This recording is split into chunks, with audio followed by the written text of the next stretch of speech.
Hello, good morning, good afternoon, good evening. Thanks for joining in. As usual, my name is Alex, and I would like to welcome you to our training webinar session. Today, we are going to talk about the integration with Veeam. So, what you need to configure and how you start with OpenNebula integration with Veeam. So, as usual, if you have any questions on that topic, feel free to drop them into the chat, and I'll be answering them as soon as I can, obviously, but also at the end of the session. The session is getting recorded, so you could rewatch it anytime in the future, just in case you've missed something. And yeah, so today our agenda is the quick overview of the integration itself, and then, well, we go into the demonstration. Now, we also have a question that I would like to answer straight away. So I cannot tell that. So it's not something that I could 100% guarantee. But for now, it stays only as the Enterprise Edition only plugin. But, well, let's see in the future what the future brings us. Good. So, the integration with Veeam. For that, we need to have, obviously, the OpenNebula frontend. We need to have the Veeam server itself. So Veeam server should be running and should be plugged into a network. In my demonstration environment, in my demo environment, what I have OpenNebula that runs the Windows virtual machine that has Veeam installed on top of that. So in my case, it's a very simplified setup to just showcase, and I would say also rather cheap because I do everything on the one single host, but it also makes my environment less error prone, and that's what I would like to have during this demonstration. But all in all, your Veeam server can reach OpenNebula frontend via the so-called management network, but basically the Veeam server should be able to reach OpenNebula frontend. Also, I'd like to remind you, right? So what we call front end is not the graphical web UI. Front end in OpenNebula means literally everything. So that is the daemons that we have there, the monitoring daemon, the scheduler, the graphical UI as well. So all that we name as the front end, right? It's just sometimes you may confuse it because of the icon that we have here. So once again, that's what we need to have is this access from Veeam server to OpenNebula frontend. Especially, it's important because what we are leveraging here is OpenNebula's API. So 2633 port should be open as well. Obviously, that's the API port. So you would like to firewall it and make sure no other servers or laptops or whatever cannot access the port itself, right? So Veeam can access, but the rest unnecessary parties should not be able to communicate. Then we need to have the backup server, backup data store, right? So in other words, and this backup data store is the rsync type of the data store. That's what we support. And also you need to have the a specific plugin, the API plugin server that you would need to install from the OpenNebula's repository. So Veeam server has the connectivity to the front end and will perform the backup. So also Veeam server itself is going to install an additional thing called Veeam Backup Appliance. And that is actually part of our setup. So it takes time to install that. It's not the most fastest process out of everything. So you would need to be patient a little bit to get the Veeam Backup Appliance up and running. Right. So that is our setup. In reality, it's quite a simplistic setup. It's just um, some of the steps needs to be clearly executed. Otherwise, you may have some of the issues. Good. So let us go into the configuration and let us start with that. Right. So first thing first, as I said, I have everything on a single node, which means that the backup server, the backup data store, would also be located on my single bare metal device. Obviously, in your environment, in the production environment, that should not be like that. You should have a separate node for that. Good. In my environment, first thing that I would like to do, I would like to create the backup data store. So I'm going to go to the storage data stores and I'll press create one. So we have multiple data store types. In this case, we need backup data store type. If you are going to use command line, then obviously that would be slightly faster, but to make it more attractive during the demonstration, I'm going to use the graphical web UI. Right, so I'm going to call it Veeam DS. So, but once again, name doesn't matter right here. So you can actually even do it as a single word. And from the storage backend, I would need to pick rsync. Right. So because that's the type of the data store we're currently support with the Veeam integration. Now, obviously, I need to add it to a cluster. Since I have only one cluster, then I'm adding it to my default cluster. In the configuration attributes, each attribute adds its own value, but in this case, we need to have two things as the total must, and rest is quite optional in this case. So that is the rsync host and the rsync user. So the host would be the target, right? So if we go back to the diagram, so that would be this backup server. That would be the rsync host, which is 127.0.0.1. Or let's do it even better. Let me take the public IP address and I will place it here. And the rsync user is one admin. In my case, obviously, in your production, that's going to be something different, as well as the host is the backup target is going to be not the local host. However, the you may note that there is no place where I could enter a password. That is quite important bit because the rsync works the way that the authentication is happening using the secure shell secure shell key.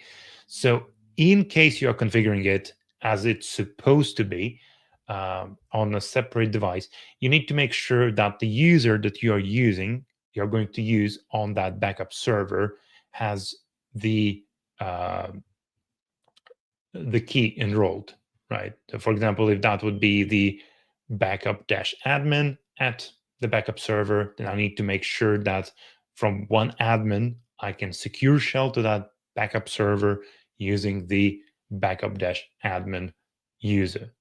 So this is quite important for this integration to work. Okay, So the backup data store has been added. And as you can see straight away that the monitoring of that backup data store is happening successfully. So you can see that the total size of the available disk is there. So that is step number one, right?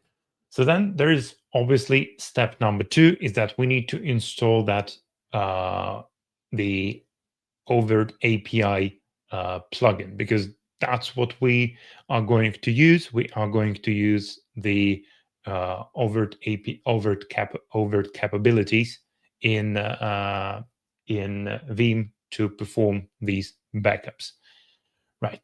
So we need to install this plugin, and depends on your who you are, your root. Oh, sorry, depends on your operating system. The command might be different. In my case, I'm running Ubuntu, so I'm going to use apt install OpenNebula Overt API. Right. So what's going to happen? We are going to install a specific plugin with a set of like a proxy, and this is going to also use Apache 2 HTTPD as the proxy server. So this Apache is going to listen on a specific port that the Veeam can connect to and perform the necessary executions. So that's what we need to install first. After the installation, we would need to configure it, right? There is one important thing though. In if you install from Mini One and you are following along with me, then Mini One by default listens on a port 80, which is not the default port for Sunstone, but in our case, Mini One installs and binds to the port 80. The Apache 2 also going to leverage that port at some point. So what I need to do, and what you also need to do if you are using the Mini One deployment, you would need to go to etc. one fireedge server.conf, right, and substitute that port to this one, right? So once again, go there and change the port to 2616. Now, since we made this change, we also need to restart the FireEdge server. So systemctl restart OpenNebula FireEdge. So this one is going to restart the service, and right now we are going to listen on a different port, right? So it's no longer 80, it's 2616. That would be the correct port right now. So I need to log in since I've restarted the the web-based graphical UI. Good. Okay, so this part is over. So what next I need to do is to install that package, right? So, and the package can be installed using the apt install OpenNebula Overt API. So as you can see, Apache is part of the dependencies. So we are going to have Apache as the proxy. Okay, so let it install the necessary plugin.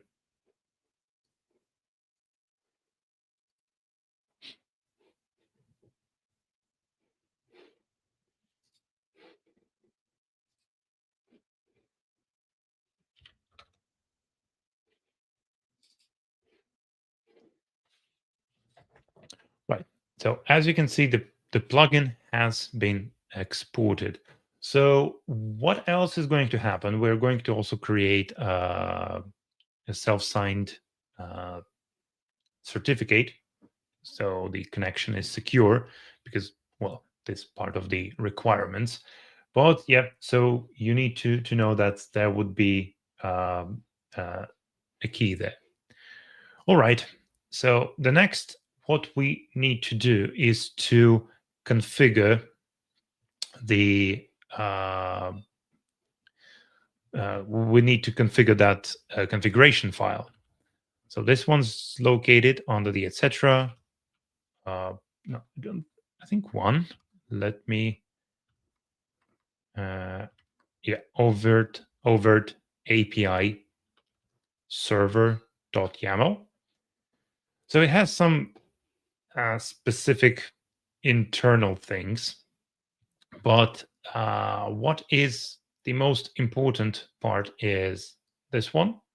So the one XML RPC port. So that is the OpenNebula RPC port that we are proxying to, and also the IP address of the uh, of the API proxy itself. So so the public IP address, how other so how Veeam would be able to reach OpenNebula. Good. Sorry, not OpenNebula, but the Overt API plugin. Okay, so I will put 62 to 10 198.118 to this one. I think there's actually a slight change that needs to be mentioned here. If I recall correctly, that the public IP actually should go without the port. So I'm not sure if we have it in the, um, yeah. So we only need this one to be there. And I think it's mentioned in the documentation, but still. Also, the debug set to false, so you can switch this one to true, and then we are going to extensively log these communications into the Apache 2 log. So it's quite good when you're debugging, but not the best option if you are running already in production. So try to avoid um, running the debug in the true mode for a long period. So that's, I would like to say, that's not a healthy thing to have. Good.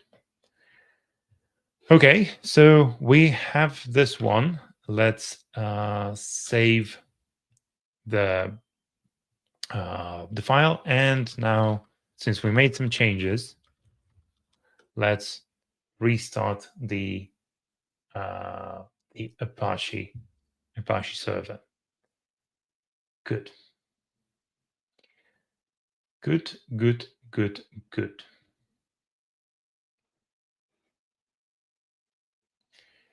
Right. So now we can start looking into the Veeam itself.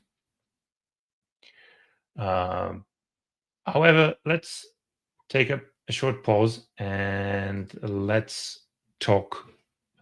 Let's have some questions and answers. So let me have a look if we have anything in the chat.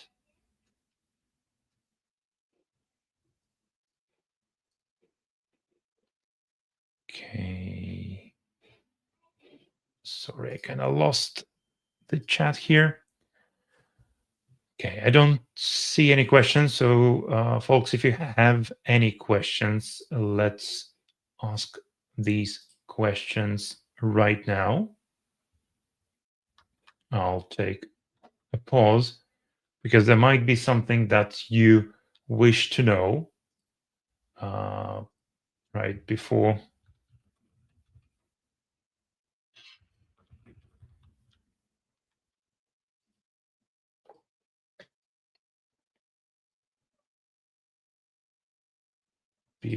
we are going to proceed.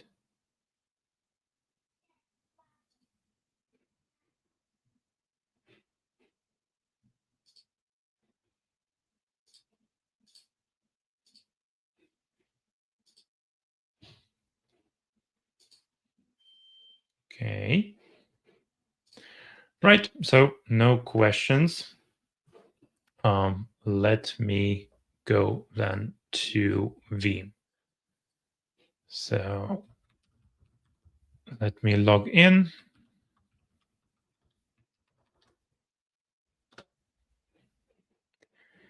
Right, so I have the Veeam server right here, and well, as a bonus, let me do one thing more. So because we need to back up some stuff, right?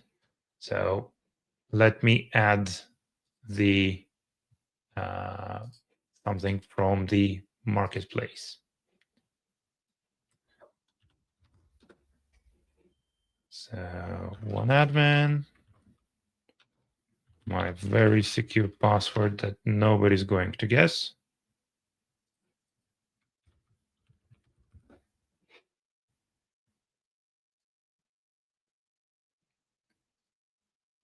Okay.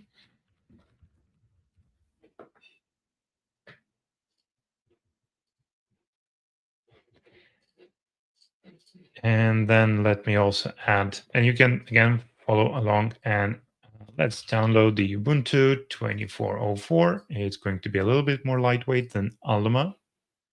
Place it on the default data store.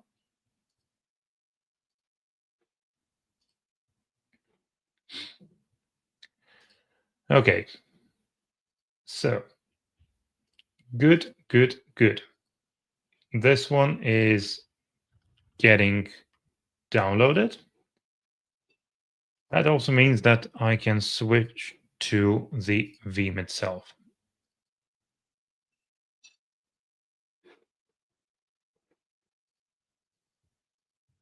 Come on.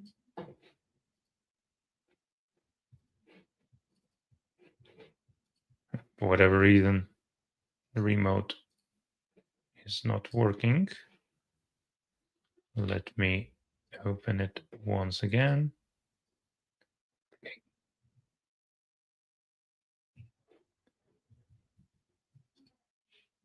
Okay, so some minor updates needs to be done.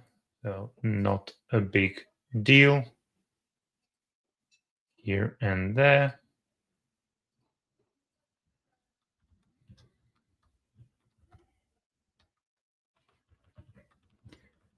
Okay, so as we can see, the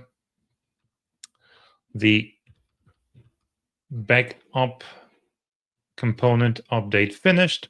And what I have here is a pretty much vanilla Veeam installation. So it's a fresh installation, has nothing installed, and so on and so forth.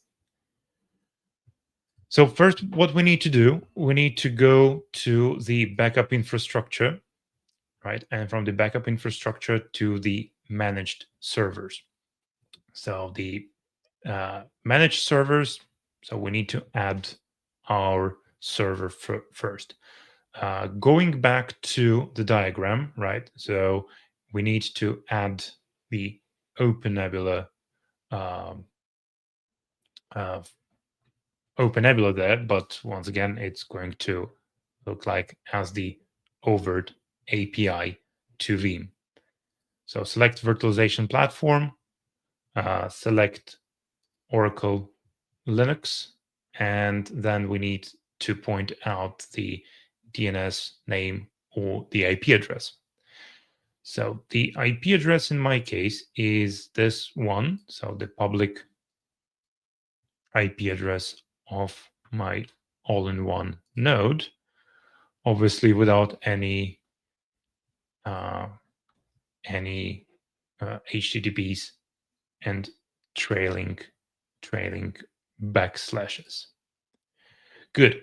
The next thing is to add these credentials, right? And that's where I'm going to add one admin as the username and password as the password. Very secure one. Obviously, you do you, so you should go with yours.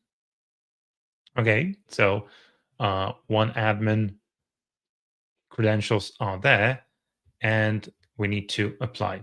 So now Veeam tries to connect to our proxy, right, and validates the certificate and validates the credentials that we've supplied. So let's press continue, and as you can see,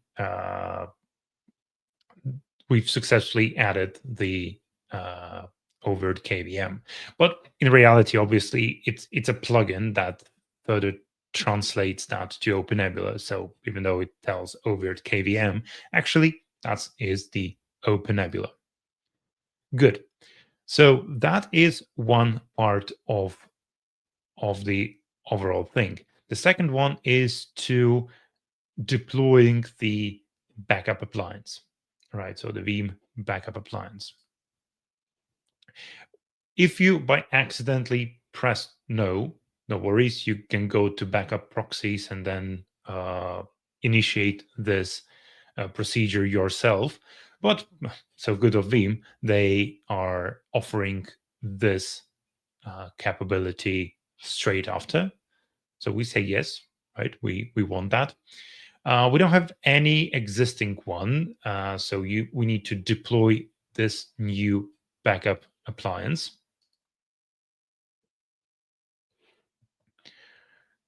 Good. And then we need to set the cluster, so which is our default cluster, right? And then we need to name it somehow. So let's say overt one.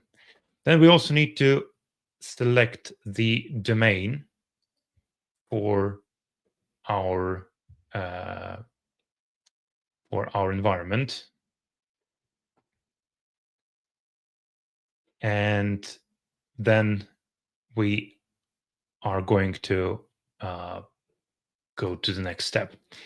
Once again, credentials, these would be needed to these ones would be needed to authenticate ourselves. And the most important bit here is the networking, right? So we must have a network right here. So for the network, select the VNet one, right? So that is the virtual network that we have here. The challenge here is that the overt VM will deploy it itself without contextualization package, right? So there is no any context package there. So what do we need here is to manually configure the IP address, but it cannot be any bogus IP address from whatever we have. It must be the IP address that would OpenNebula assign to that server, right? So pretty much you go to your leases, you look at your leases. So right now I have only one leased, right?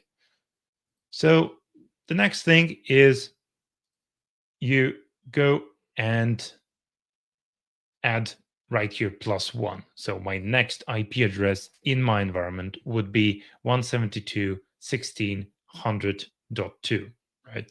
So sorry, .3. So that's what I would need to enter right here, 172.16.100.3, and then the subnet mask, then obviously the gateway, and then the preferred DNS server. So pretty much what we are going to have in our OpenNebula otherwise.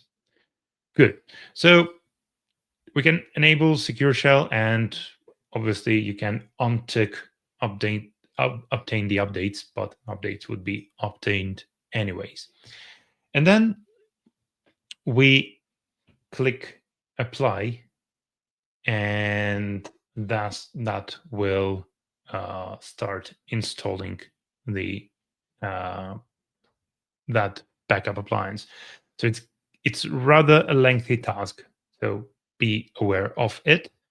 And so I would say reserve for that a good 10 to 15 minutes. So for that moment, I would like to refer back to chat and ask, do we have any questions on that? Anything that was covered prior to this point?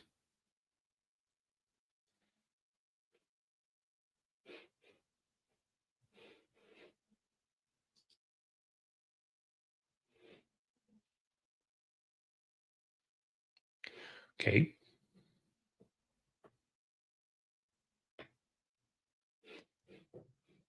Seems like we are good. So another thing that sometimes when you press apply for the first time, it may hiccup for whatever reason. So you can go back and try to apply it once again, and then it kind of works without issues. Once again, if any issues you experience, then you can bump the Apache or the overt log and have a look what is inside the log, because it might give you the hints, especially if there is something with wrong in the configuration, or maybe the OpenNebula returns an error, then the OpenNebula's API error would also uh, be visible there. Also the size, right? So it's very important to remember or keep in mind the size for this backup appliance. So it's going to consume around 100 gigs and around 6 gigs of memory. So it's not the most lightweight, right, appliance. So reserve that as well, because that would be one of the probably potential issues if you would like to go very low on that you may just run out of the disk space.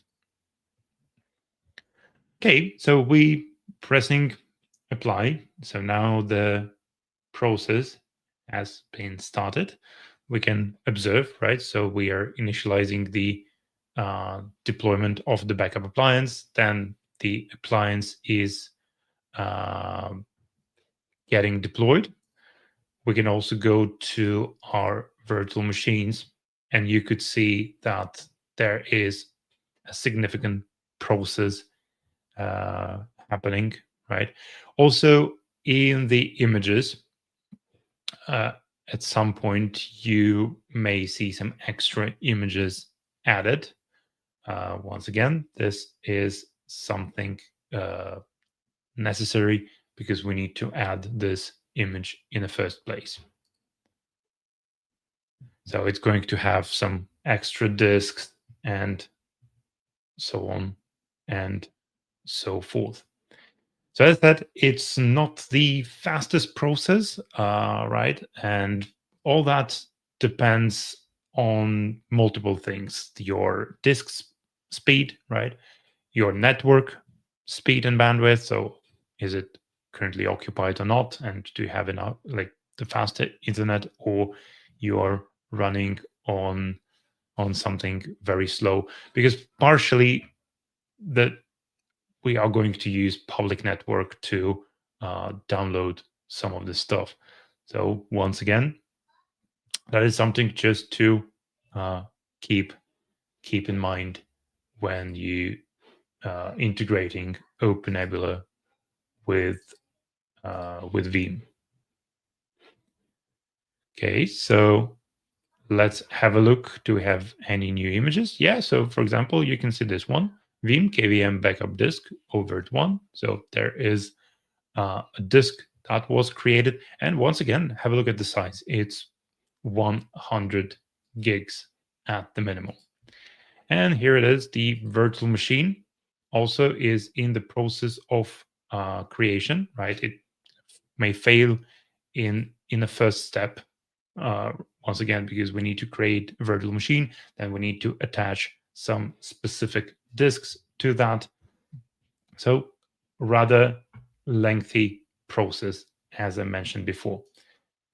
So please drop your questions in the chat while we are looking at the screen, or if you still haven't, don't forget to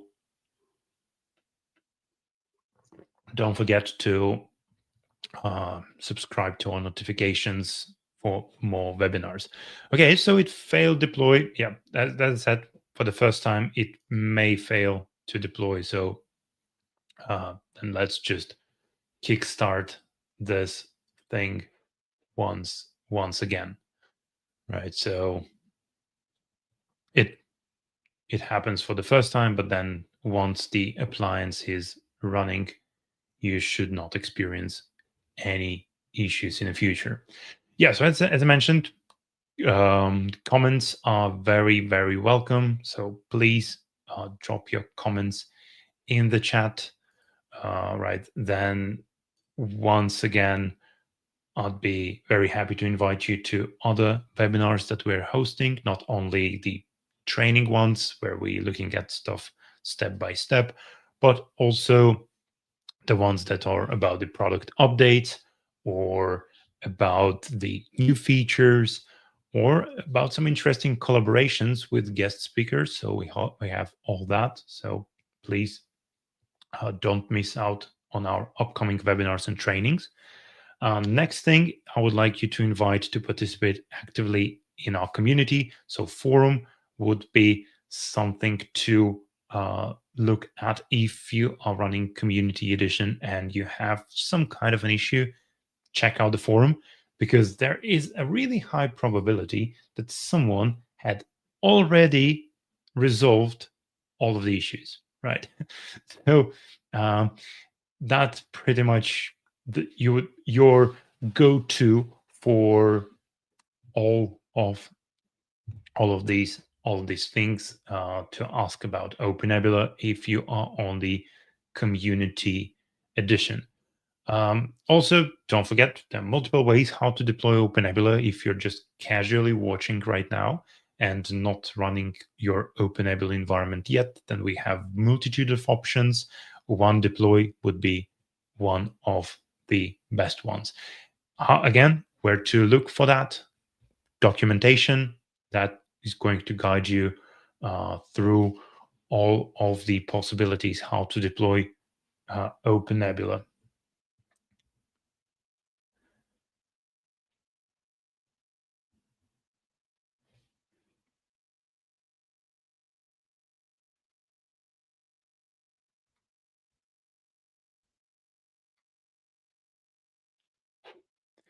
Good.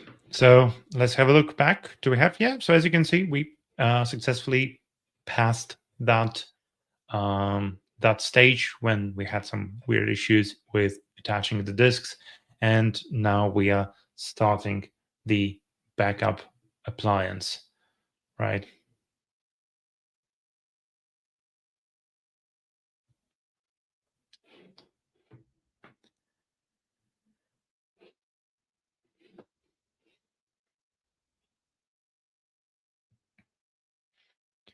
Okay. Once we started the backup appliance, there is another thing that we must do is to check the update, the repositories for update. That would be the most lengthy thing out of the whole deployment is actually to perform the update because, well, it pretty much is going to be the whole operating system update.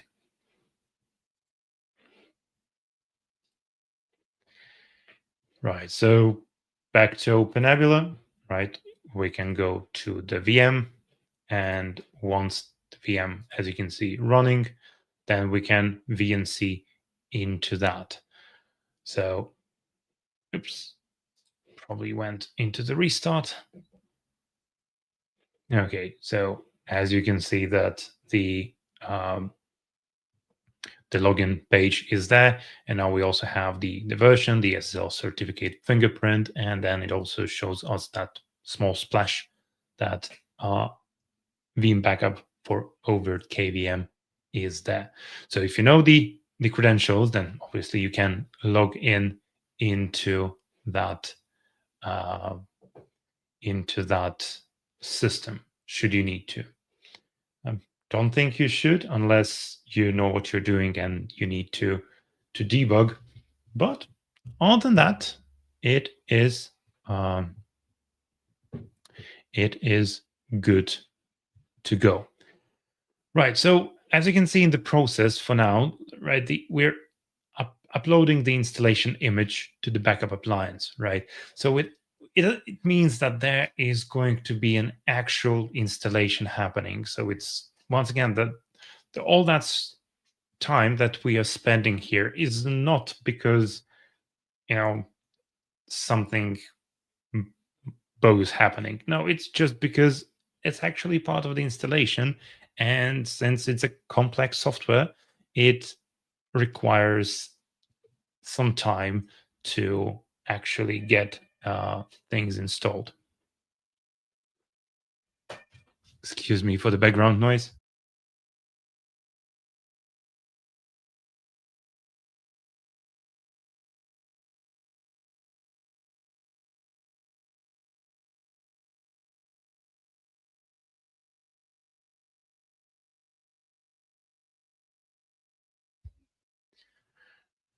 Right. Once again, I would like to invite to participants to ask any questions regarding the thing we are doing there. So please drop them in the chat. We are going to be happy answering these.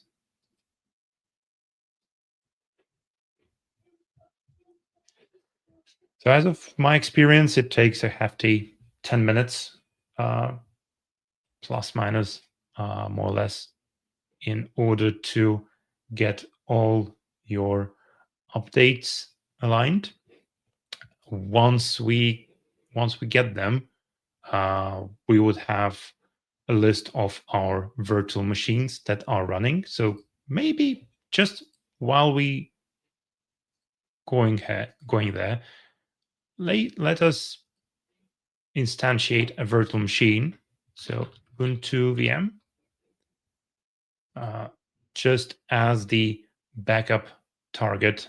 So we have something to backup and then restore should we need to.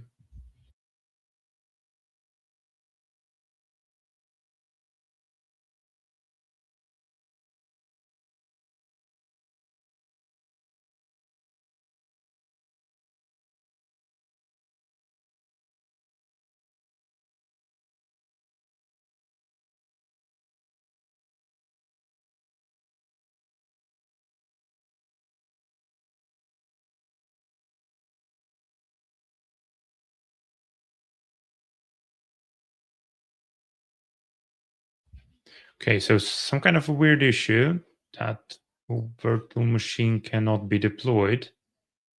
That's weird. Let me try once again. Okay. So- okay, let's have a look.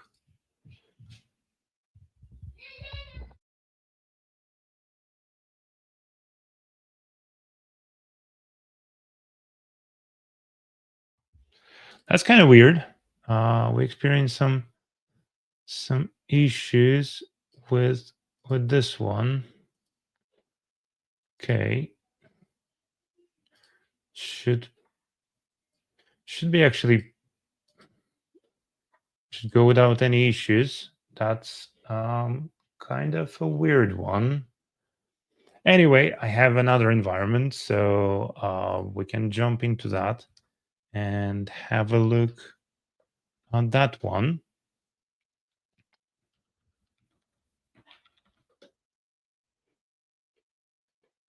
Okay, so let me swap the IP address here as well.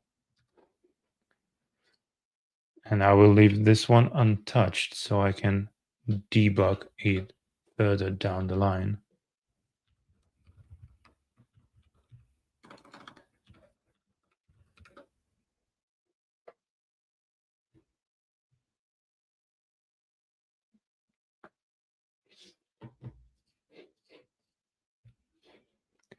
Okay, in this case, we have the Ubuntu 24.4 virtual machine, right, as this one. So let me rename it as Ubuntu VM.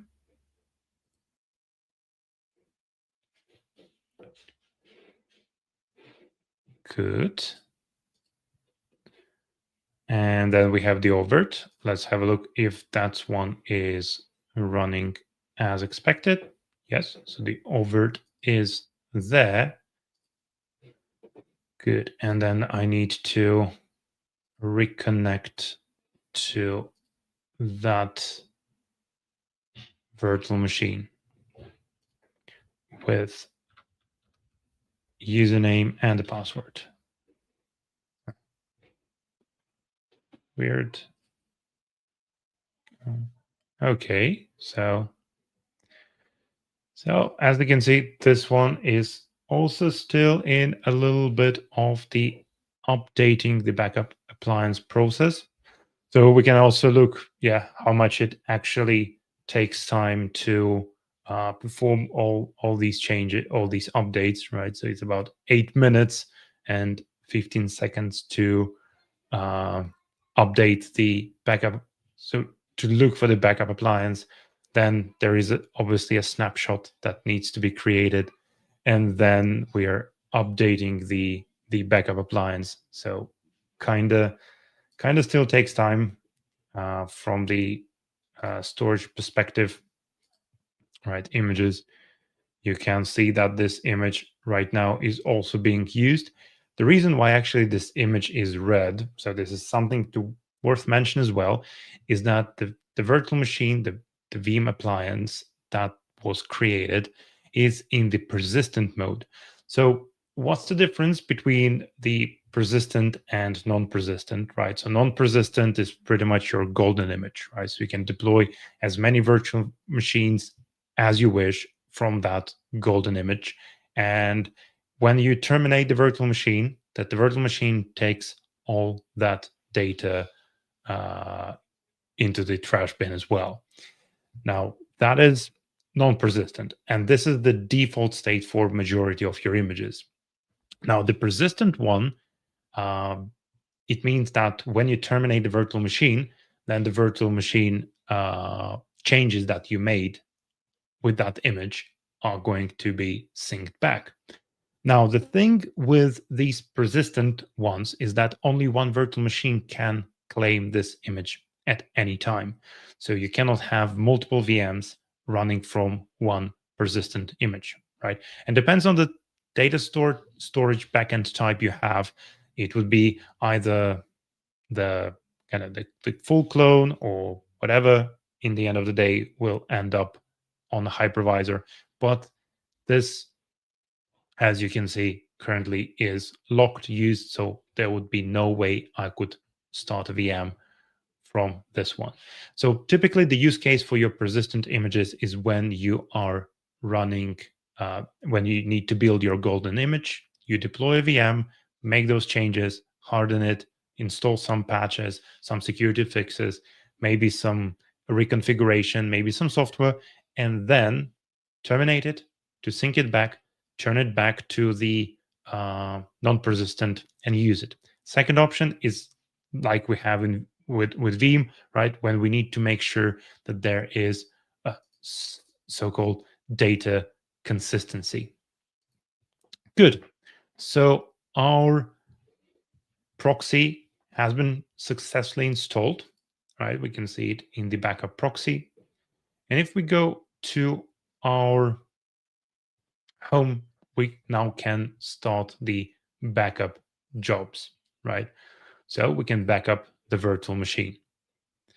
Now, let's say Ubuntu backup, right? Now we need to add virtual machine that we are going to create as the backup. So, and then select the Ubuntu VM out of the list, right? For those experimenting with Alpine Linux, there might be some hiccups. So should not experiment with Alpine. Please use a kind of proper OS like Ubuntu, Alma, or any other. Okay, so we've selected this one.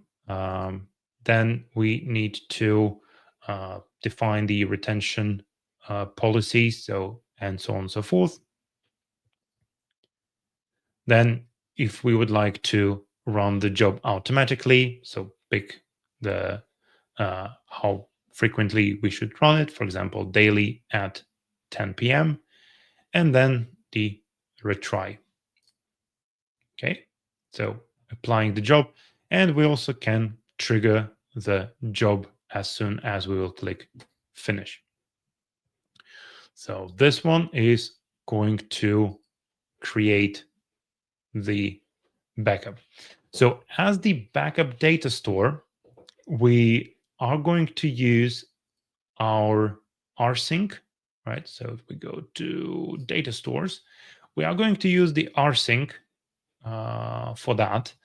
And we also bundle our integration with a specific cron script that you may want to execute and place it into the cron job as a cron job to clean up your data store if that reaches a certain point, right? So keep that in mind. There is a specific script to back you up in case you need to.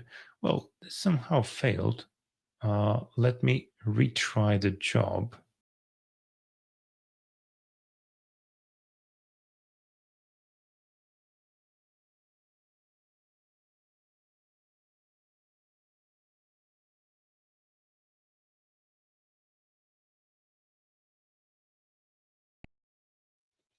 Hello, welcome back, everyone. So yesterday, you during the live presentation of the Veeam backup, you may saw that there was a hiccup with a backup. So the backup was not working as expected. By analyzing further the reasons and the root causes in the log file of the Overt plugin, I found out this part of an error, right? So when we were requesting the backup for the virtual machine with ID 7, there is an error that there is no data store with the attribute veeam underscore ds equals yes found. So that was my mistake, and I forgot to add this tag. Obviously, that's stated in the documentation. So when you are going to configure that, obviously you are going to go through the documentation and supposedly not to make such a rookie mistake as I did. Nevertheless, there is this attribute that must be added to the data store, either during the creation of the data store or after you've created that one. So if we go to the Veeam rsync data store that I've created, and we'll scroll all the way down, you can see that currently the attribute is there. Obviously, that's quite logical because if, like, when we perform this backup, how should Veeam know which backup to use, considering that this is that type of an integration. So there is no way to do it, and that's why we need this attribute to be added there. Obviously, the the Veeam backup error message was not as informative as you could find in the logs of the Overt API plugin that is running behind the Apache. So once again, this was fixed, and right now the Veeam DS yes attribute has been added to the rsync backup data store. And we also have the virtual machine, the Ubuntu VM, and I'm going to try to back up this virtual machine right now.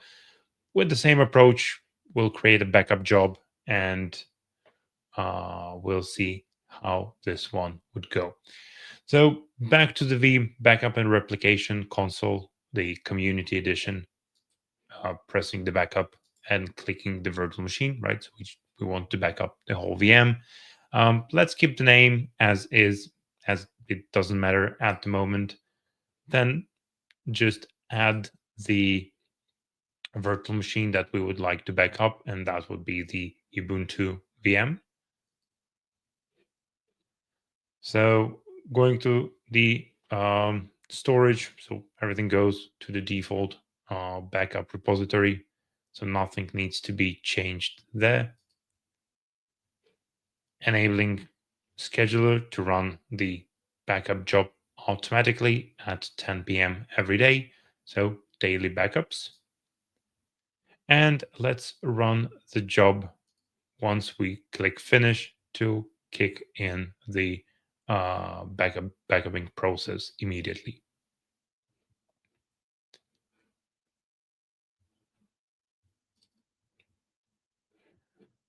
So as we can see that the backup job currently is running, we see that the process has been started, right?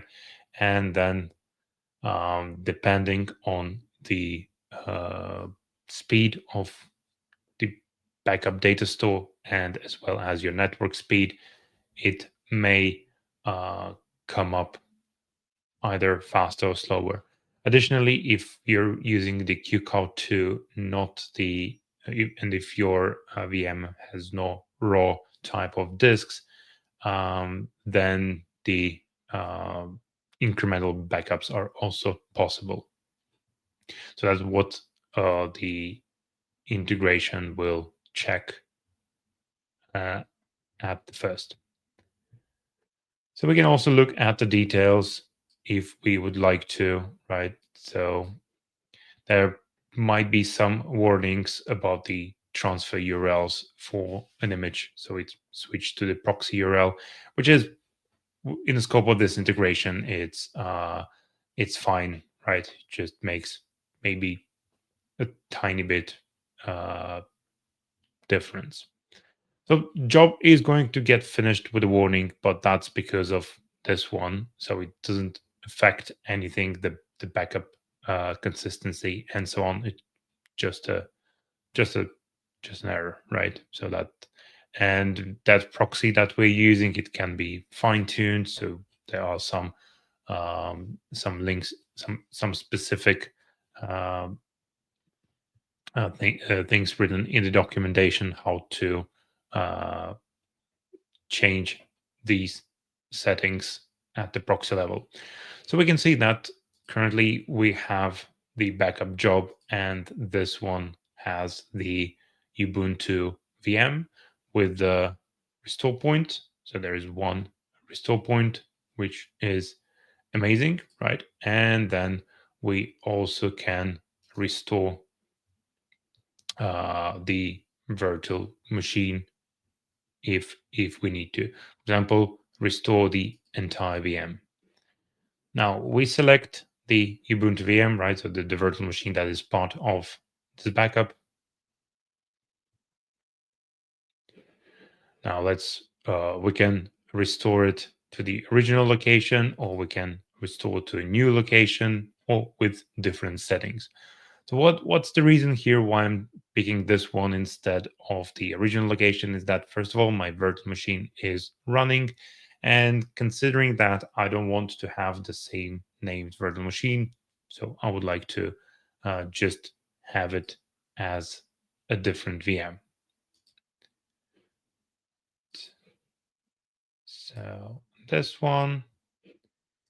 Now let's change the name. So, or not back, let's give it a name restored. Okay, so the network, currently no network, needs to be done. And here we go. So now we are starting the uh, restore procedure. So that also would be visible right here that the virtual machine is in the process, right? So we see that it's currently powered off because obviously it's in the process of getting restored. So should you need to cancel the task, you can always cancel the task and clean up, right? But once the task has been finished, or if you just want to continue working on what you're working and then just drop it in the background and just click close. So I would like to have the this window up to observe the progress. That's why I'm not going to uh, minimize it anyway. And once again, the virtual machine is right over here in the power off state since we're not powering it on. And the main thing right here would end up when we are going to have the disk attached. So for now, still the we are in progress. So that means that the disk is currently being restored.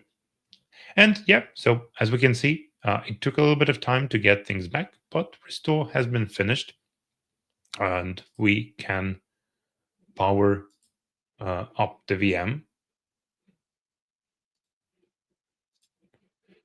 So we can power up the VM and see whether this one will boot as expected. So you can see that the virtual machine is running. And then the VNC console shows that virtual machine is in the process of getting booted. So that way we can see, as you can see, that the restoration and the backup procedure has been successful. This obviously is a very simplistic image because, well, I would like to keep it as tiny as possible to make the backup and restore fast. However, obviously, the bigger image is, the more time it is going to take to restore it back.